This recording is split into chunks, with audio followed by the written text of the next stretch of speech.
नमस्कार, मेरा नाम है ओम प्रकाश यादव और आप देख रहे हैं वॉइस ऑफ रिपब्लिक। इन दिनों बिहार के लोकल यूट्यूब चैनल या इवन रीजनल न्यूज़ चैनल्स को अगर आप खोलेंगे तो आपको 2 मिनट का एक वीडियो दिखाई देगा। टॉपिक क्या है? जंगल राज का अत्याचार भूलेगा नहीं बिहार।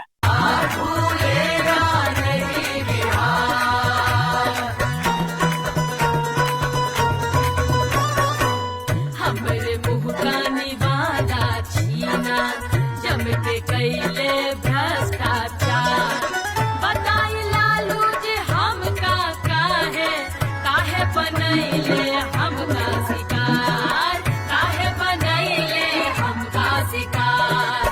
वोट के खातिर रथ राम का रोका, खूब खैले इफ्तार। कुर्सी के पीछे नौमी फैलने धर्म को दिया। बिहार को आरजेडी के कुशासन से बचाने के लिए आज ही संकल्प लें। इसको जब आप खोलिएगा तो दिखाएगा कि इतने लाख लोगों ने इसका संकल्प लिया है। यद्यपि इसमें न तो किसी पार्टी की चर्चा की गई है, न ही विपक्ष यानी सरकार सत्ता पक्ष के किसी व्यक्ति का नाम चेहरा दिखाया गया, लेकिन ओबियसली यह एडवर्टीजमेंट एनडीए का और खासकर जदयू बीजेपी का बनाया हुआ होगा। सवाल उठ रहा है कि 20 साल के शासन के बाद नीतीश कुमार या बीजेपी को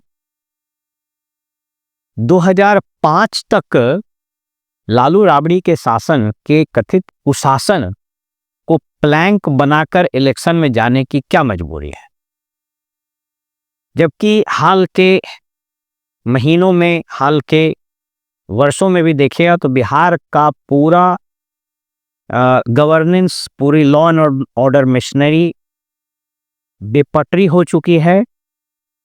यहाँ का डिस्ट्रिक्ट एडमिनिस्ट्रेशन और पुलिस एडमिनिस्ट्रेशन खास करके जाति विशेष को टारगेट करता है। उसके कई उदाहरण मिले। छपरा में एक कांड हुआ जिसमें वहाँ के एसएचओ वगैरह को सस्पेंड करना पड़ा, संभवतः डीएसपी को भी हटाना पड़ा।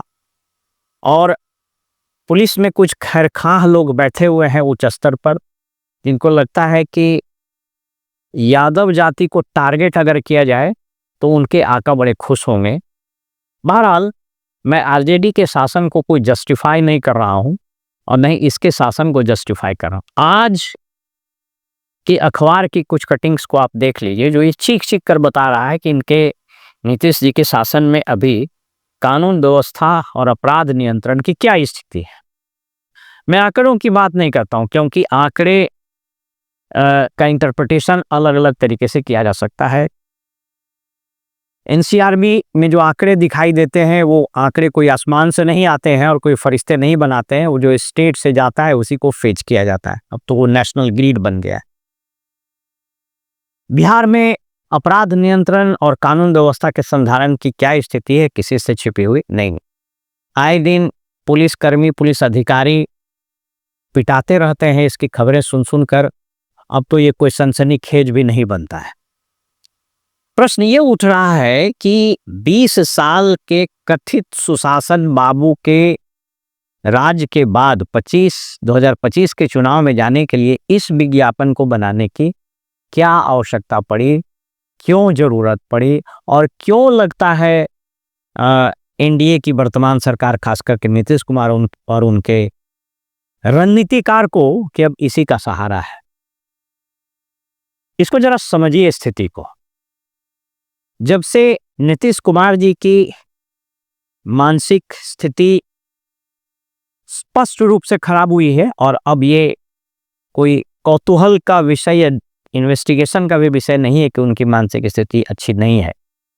ये आए दिन अखबारों में, मीडिया में जो वीडियोस आते हैं वो न सिर्फ उनकी मानसिक मनोदशा को दर्शाते हैं, अपितु अत्यंत आपत्तिजनक भी रहते हैं और हास्यास्पद भी रहते हैं।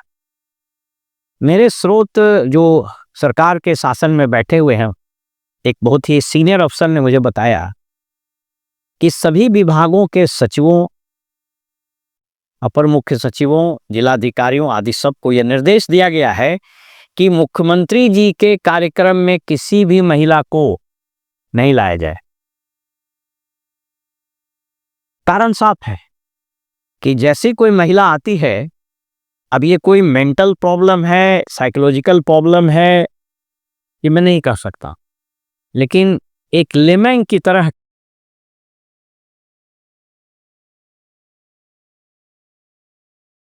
किसी को भी इस बात की समझ है, ये एक स्टेट ऑफ माइंड है जिससे अभी नीतीश जी गुजर रहे हैं।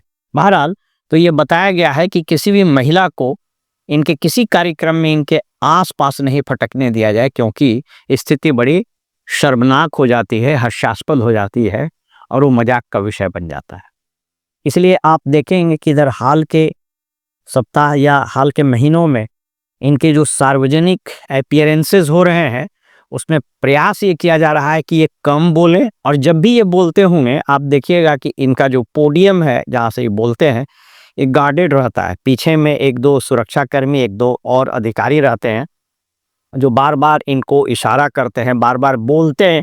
कई एक लोगों का तो साउंड भी स्पष्ट सुनाई पड़ता है कि इनको इंस्ट्रक्ट किया जा रहा है। तो ये मुख्यमंत्री अब कुछ न कुछ बोलने की स्थिति में है, न कुछ करने की स्थिति में है। अभी हो क्या रहा है, मैं क्यों बता रहा हूं कि पूरा गवर्नेंस बेपटरी हो गया है। इसीलिए अब सरकार के पास, एनडीए के पास जनता से गुड गवर्नेंस और सुशासन के नाम पर वोट मांगा जाए, इसकी गुंजाइश बड़ी कम है। जिसको हम लोग बिहार में एक भाषा जिसको बोलते हैं छीछा लेदर हो रही है। तो अब वापस वही पुराना ट्रैक बजना शुरू हुआ कि जंगल राज का अत्याचार नहीं सहेगा, नहीं भूलेगा बिहार। देखिए, अभी चूंकि मैं सरकार में रहा हूं, एक पूर्व प्रशासनिक अधिकारी हूं, मैंने आपको पहले भी बताया है, मैंने क्या अनुभव किया बता देते हैं अभी आपको। और इससे पॉलिटिशियंस कितना इत्तेफाक रखेंगे मुझे पता नहीं, लेकिन सरकारी कर्मी या जो शासन प्रशासन से संबंध रखते हैं वो जरूर समझे। जो एग्जीक्यूटिव होता है वह, उसके दो पार्ट होते हैं। पहला पॉलिटिकल एग्जीक्यूटिव, जिसमें मुख्यमंत्री और उनके मंत्री होते हैं, और दूसरा होता है ब्यूरोक्रेट्स यानी एग्जीक्यूटिव एज सच। दोनों के रोल बिल्कुल स्पष्ट है, डिफाइंड है, संविधान में भी और संविधान के अंतर्गत बने हुए जो नियम है उसमें। पॉलिटिकल एग्जीक्यूटिव का काम है पॉलिसी डिसीजंस लेना, नीतिगत फैसले लेना और ब्रॉडर इश्यूज पर विभाग को निर्देशित करना, विभाग का विजन, दिशा और दशा तय करना। लेकिन धीरे धीरे ये स्थिति उलट गई है। एग्जीक्यूटिव का काम, ब्यूरोक्रेसी का क्या काम है, चाहे वो राज्य के मुख्य सचिव हो या उसके नीचे सचिव से लेकर के डीएम, ब्लॉक बीडीओ, सीओ, जितने भी पूरे ब्यूरोक्रेसी का हायरार्की, इसका क्या काम है। तो पॉलिटिकल एग्जीक्यूटिव के उस विजन को, उस पॉलिसी डॉक्यूमेंट को, उस पॉलिसी स्टेटमेंट को, उस पॉलिसी फ्रेम्ड पॉलिसी को एग्जीक्यूट करना। आप ध्यान से सुनिएगा, यहां अभी ये पूरा उलट गया है। क्या उलट गया है? तो ये जो ब्यूरोक्रेसी है ये पॉलिसी डिसाइड करता है, यानी जो काम पॉलिटिकल एग्जीक्यूटिव को करना था, जो मिनिस्टर्स या मुख्यमंत्री को करना था, वो अब ब्यूरोक्रेट्स डिसाइड करता है। Bureaucrat policy vision document decide करता है, पॉलिसी फ्रेम करता है, और उसको एग्जीक्यूट करने का काम कर रहा मंत्री। आप किसी विभाग को उठा के देख लीजिए, और इसमें मंत्री बड़ा आह्लादित हो रहा है, विभाग की मीटिंग लेकर के स्कीम के प्रोग्रेस की समीक्षा करता है। हंसी लगती है, एक मंत्री को मैं सुन रहा था, वो म्यूटेशन पर बात कर रहा था, सर्वे पर बात कर रहा था। एग्जीक्यूशन का काम ब्यूरोक्रेसी का है, लेकिन यहां तो ब्यूरोक्रेसी का अपर एंड है। मुख्यमंत्री जी के आवास में बैठा हुआ एक सुपर चीफ मिनिस्टर और उसके साथ के कुछ लोग, वही लोग पॉलिसी डिसीजन लेते हैं और बता दिया जाता है कि फलाने फलाने फलाने विभाग को यह काम करना है, और बाकी मिनिस्टर बेचैन हो उसी में लगा हो। जमीन से जुड़े हुए विभाग के कुछ कर्मी अभी मेरे पास आए थे अपनी कुछ समस्या लेकर, मुझसे कुछ समाधान और मुझसे कुछ राय लेने के लिए। एक रिटायर्ड आईएएस अधिकारी के हैसियत से मेरी जो समझ है, मेरे जो अनुभव है, उसके मुतालिफ लोग आते रहते हैं वो चाहे IAS हो, चाहे स्टेट सर्विसेज के हो, चाहे अन्य कर्मी आते रहते हैं और मैं उनको अपनी समझ से जितनी भी नहीं समझ है मैं बताता। जो इंटरेस्टिंग वाकया वो सो बताते। इन लोगों ने बताया कि जमीन से जुड़े हुए मामले के एक मंत्री से ये लोग मिलने गए अपनी कुछ समस्या लेकर। तो इन लोगों ने कहा मंत्री जी से कि ऐसा ऐसा है, आप एक बार हम लोगों के बीच आ जाइए और एक आश्वासन दे दीजिए कि हम लोग का जो मांग है उस पर हम लोग विचार करेंगे। उन लोगों ने जो बताया मुझको, मैं डिस्क्लेमर के साथ बता रहा हूँ, इस राइडर के साथ बता रहा हूँ। उन लोगों ने कहा, उसको ध्यान से सुनिए, उन लोगों ने कहा कि मंत्री जी कहा कि क्या बात करते हैं, हम वहां चले जाएंगे, हम मालूम हो जाएगा नीतीश जी को या नीतीश जी का जो सुपर CM है तो हमसे तुरंत इस्तीफा ले लेगा हमारे। ये हालत है। इसीलिए मैंने कहा कि अब इस सरकार के पास, जिसको हमेशा तेजस्वी जी कहते हैं या प्रशांत किशोर भी कहते हैं कि थका हुआ, मानसिक रूप से बीमार और शारीरिक रूप से लाचार मुख्यमंत्री के भरोसे यह राज्य चल रहा है। इसीलिए अब एनडीए के नेताओं ने स्पष्ट रूप से एक रणनीति बनाई और रणनीति ये बनाई है कि जनता को फिर से वही पुराना चीज याद दिलाया जाए और बार बार वो दिखाया जाए, वो नैरेटिव सेट किया जाए। क्योंकि जिस प्रकार से अभी तेजस्वी ने अपना शुरू किया अभियान, अलग अलग क्षेत्रों में जाना, अलग अलग स्टेक होल्डर से मिलना, इनकी एक्टिविटीज बहुत तेजी से बढ़ गई है। थोड़ा सा इनको और मेहनत करने की जरूरत है और इनके साथ जो लोग जिन लोगों की छवि खराब है उससे इनको बचने की जरूरत है। बहरहाल मैं उनका कोई सलाहकार नहीं हूं, लेकिन मैं जो समझ पा रहा हूं तो इससे बेचैनी है एनडीए के नेताओं में, खास करके बीजेपी के नेताओं। इसी क्रम में मैंने आपको बताया था रिशु श्री का वाकया। रिशु श्री के कांड से बीजेपी ने नीतीश कुमार को बिल्कुल बैकफुट पर लाया है और इसलिए मैंने कहा कि ये जो कैंपेन चल रहा है जंगल राज वाला, ये बीजेपी का ही आइडिया है, उसी का ब्रेन चाइल्ड है। क्योंकि कहीं ना कहीं नीतीश कुमार तो 2 बार पलटी मारे हैं और इस कथित जंगल राज के पार्टी के साथ शामिल थे।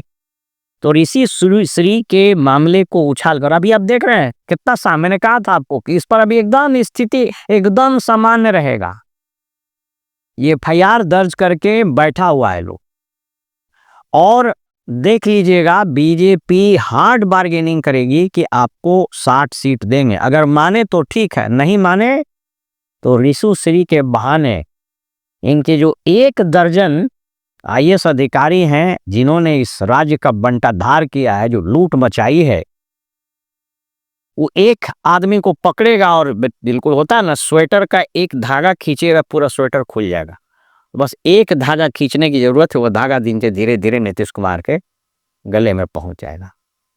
इसीलिए अब बीजेपी ने ये पूरा टैरेड शुरू किया है कि वही जंगल राज वाली बात सुनाओ, बताओ, ताकि हमको जो मैंडेट मिले और अगला मुख्यमंत्री नीतीश कुमार होंगे। एनडीए के जीतने के बाद भी इस संभावना में कोई खास दम नहीं दिखता है, कोई खास इसमें प्रबलता नहीं दिखती है।